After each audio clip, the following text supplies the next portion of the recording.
The Trump derangement syndrome continues to strike many on the left, leaving them unable to resist going to ridiculous lengths to bring down the former president. Consider this totally bizarre quest by two so-called civil rights groups. They're trying to use the 14th Amendment's treason clause to ban Trump from appearing on the state election ballots in 2024.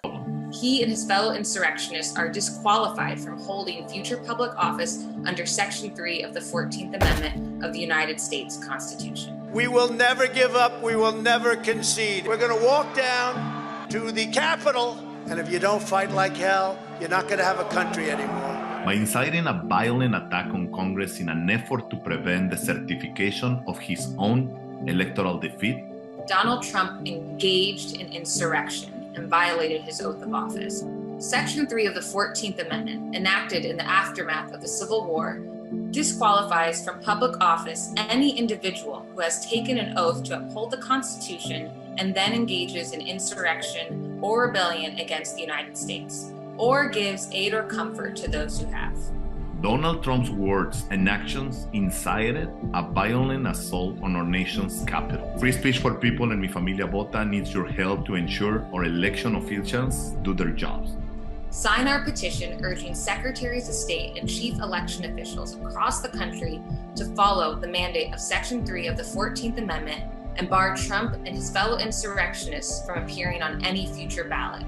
Join the movement to uphold this critical provision of the Constitution and protect our republic. Sign our petition at trumpisdisqualified.org.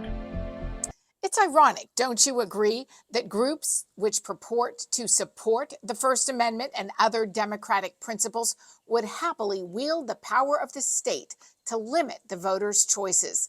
But this is the post-truth age in which we live. The flimsy paper straw they clutch to justify this request is Trump's role in the January 6th Capitol mess. Section 3 of the 14th Amendment dictates that office holders who have taken an oath to support the Constitution and have, quote, engaged in insurrection or rebellion against the same or given aid or comfort to the enemies thereof shall be ineligible to hold any state or federal office. But the truth is, Trump did no such thing. Americans for Limited Government Vice President of Policy Robert Romano breaks it all down in a recent column in the Daily Torch. What is clear is that while Trump was in office, he and his administration, including the U.S. Department of Defense, acting under his authority, unquestionably suppressed the riot at the U.S. Capitol on January 6, 2021, as Congress considered legal election challenges on the floor of the House and Senate. In part, we know that because then acting Secretary of Defense Chris Miller said so in a House Oversight Committee hearing in May of 2021. He said, quote, I had a meeting with Trump on 3rd of January concerning some international threats. And at the very end, he asked if there were any requests for National Guard support. Miller relayed what Trump said to, quote, fill it and do whatever's necessary to protect the demonstrators. So Trump was wondering, is there going to be any security for the rally in Washington, D.C. at the, on the National Mall at the Save America rally. And it says, whatever the requests are, make sure that you fill those. And we're going to get to that part. Now, Trump has also said on June 9, 2022, that he had ordered up to or authorized up to suggested and offered. Here's what the actual quote says. The Unselect Committee has now learned that I, as president, suggested and offered up to 20,000 National Guard or troops be deployed in D.C. because it was felt that the crowd was going to be very large. Crazy Nancy Pelosi turned down the offer. She didn't like the way it looked. Likewise, the mayor of D.C., had they taken up the offer, there would have been no January 6th.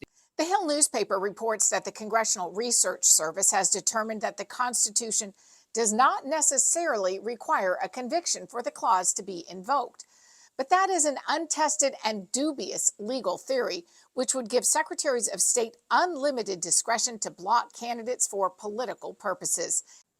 It is no coincidence that these two dark money groups are running gambits like this in blue and purple states such as Nevada, Colorado, and Georgia.